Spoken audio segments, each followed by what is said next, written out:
Bien-aimés dans le Seigneur, je vous salue dans la paix de Jésus-Christ. Bienvenue sur la chaîne Ministry Voix de celui qui crie dans le désert. Nous sommes au rendez-vous pour notre enseignement et méditation de la parole de Dieu.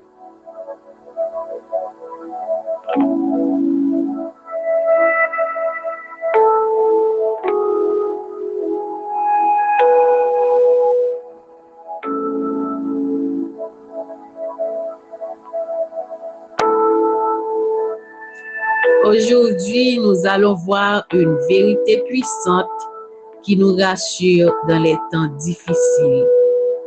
Dieu est proche de ceux qui pleurent.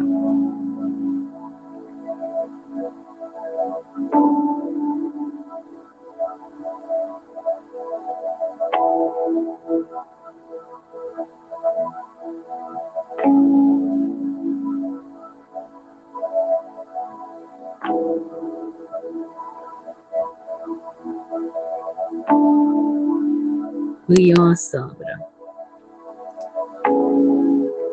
Dieu notre Père, au nom de Jésus-Christ, nous te remercions pour la vie, nous te remercions pour la lumière, nous te remercions pour ta grâce dans nos vies. Nous te remettons ces moments que nous allons passer ensemble. Nous t'en prions d'ouvrir nos oreilles, notre esprit, notre intelligence, afin que nous puissions comprendre ta parole et de la mettre en pratique dans nos vies. Nous t'en prions au nom de Jésus-Christ, ton Fils. Amen.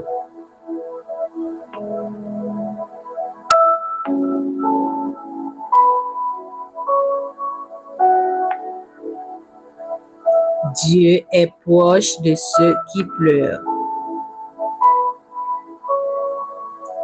Bien-aimés, la vie chrétienne ne nous épargne pas la douleur, les épreuves, ni les larmes.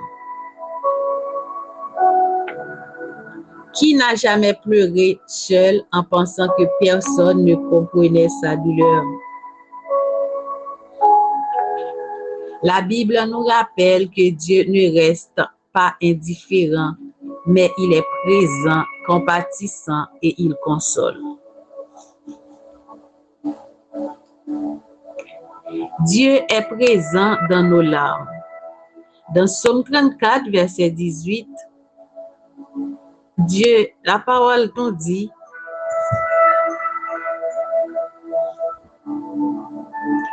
que Dieu est proche du cœur brisé. Psaume 34, verset 18, Dieu est proche du cœur brisé. Et dans Psaume 56, verset 9,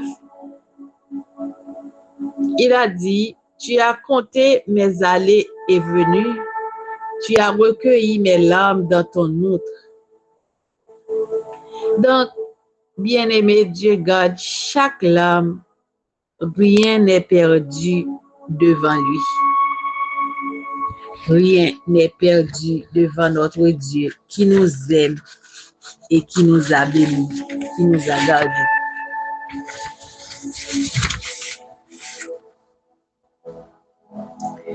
Donc, comme un père, ou bien nous pouvons dire comme une mère qui reconnaît les pleurs de son enfant, parmi 1000, Dieu reconnaît nos cris et nos gémissements. Nos larmes sont un langage que Dieu comprend. Même quand nous n'avons pas de mots, nos larmes parlent devant lui. Sachez, mes bien-aimés, que vos larmes parlent devant notre Père, devant Dieu. Jésus aussi a connu nos souffrances. Il a connu les souffrances. Il était dans le monde avec nous. Donc, il connaît nos souffrances. Dans Jean 11, verset 35, Jésus pleura. À la mort de Lazare, Jésus savait qu'il allait le ressusciter, mais il a tout de même pleuré. Donc, Jésus n'est pas un Dieu lointain. il est compati à nos douleurs. Jésus est là dans ton cœur, il est là tout près de toi. Il compatit à nos douleurs, bien-aimés. Et dans Isaïe 53, verset 3 à 4, homme de douleur et habitué à la souffrance, Jésus a porté nos maladies, il a pris nos souffrances, il partage avec nous nos peines. Donc, quand un ami pleure avec toi, bien-aimé, même sans donner de solution immédiate, sa présence réconforte. Eh bien, ce matin, je viens vous dire que Jésus est cet ami fidèle. Tes pleurs ne te séparent pas de Dieu. Au contraire, il attire sa proximité. Parce qu'il a dit dans sa parole, Dieu est proche de ceux qui pleurent. Dieu est près des cœurs qui sont brisés. Donc, tes souffrances attirent la proximité de Dieu dans ta vie. Dieu est aussi celui qui transforme les larmes en joie. Dans Psaume 30, verset 6, il a dit, le soir arrivent les pleurs et le matin l'allégresse. Donc, les pleurs, les souffrances passeront, bien-aimés. Et comme il a dit dans sa parole, 1000 ans sont à tes yeux comme le jour d'hier et le jour d'hier comme 1000 ans. C'est comme ça, nos souffrances passeront, bien-aimés. Et dans Isaïe 61, verset 3, il leur donnera un diadème au lieu de la cendre, une huile de joie au lieu du deuil. Dieu est celui qui transforme les pleurs en joie. Donc, nous avons exemple de Anne, servante de Dieu, dans 1 Samuel, 1er verset 10 à 20. Elle pleurait amèrement à cause de sa stérilité, mais Dieu a changé ses pleurs en joie en lui donnant un garçon, un fils, Samuel, que vous savez tous, qui était un prophète, qui était un homme qui vivait devant Dieu jusqu'à sa mort.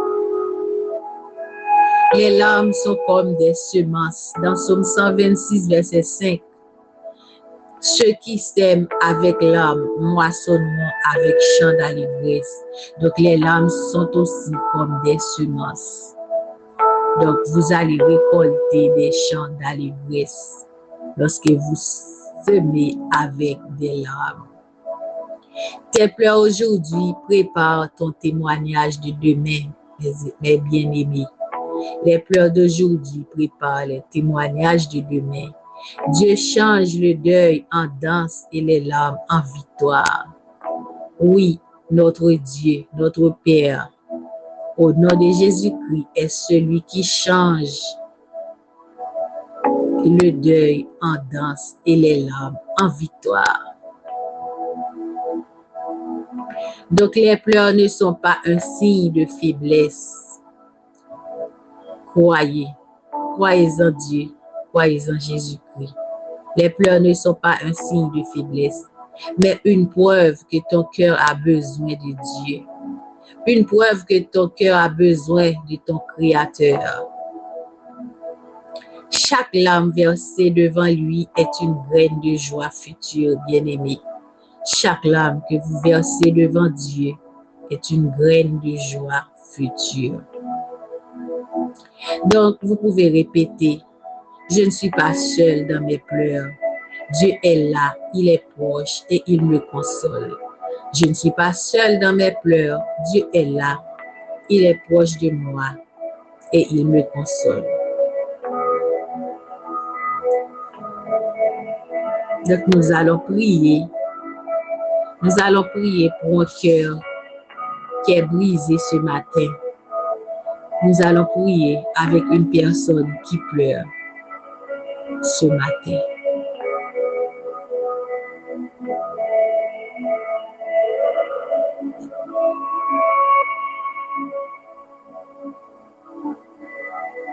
Préparez vos cœurs.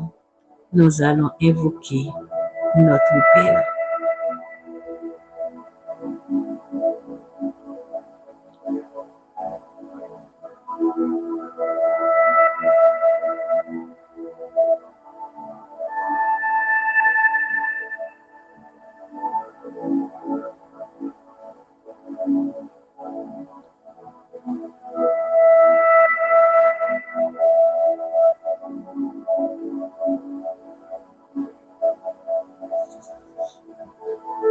Seigneur Tout-Puissant, je t'élève aujourd'hui tous ceux qui pleurent, tous ceux qui ont le cœur brisé. Merci parce que tu es proche même dans la solitude et la douleur. Essuie leurs larmes, fortifie leur foi. Transforme leur tristesse en joie et leur désespoir en témoignage de victoire. Au nom puissant de Jésus-Christ, ton Fils, nous t'en prions, Père. Amen.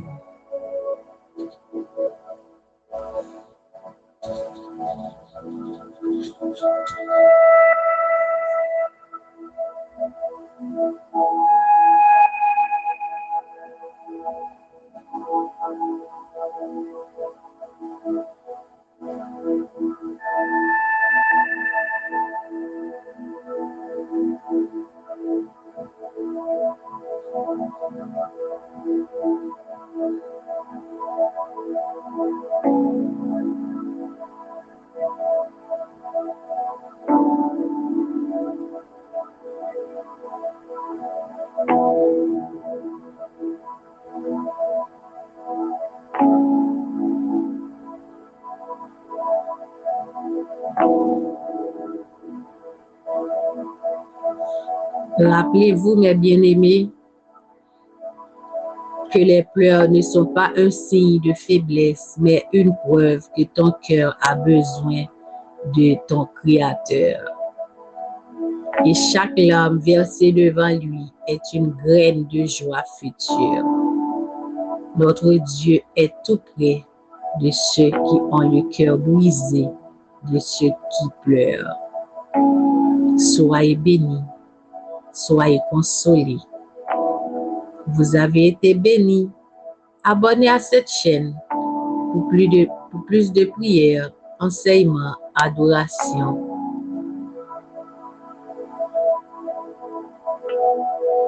Shalom, shalom, shalom.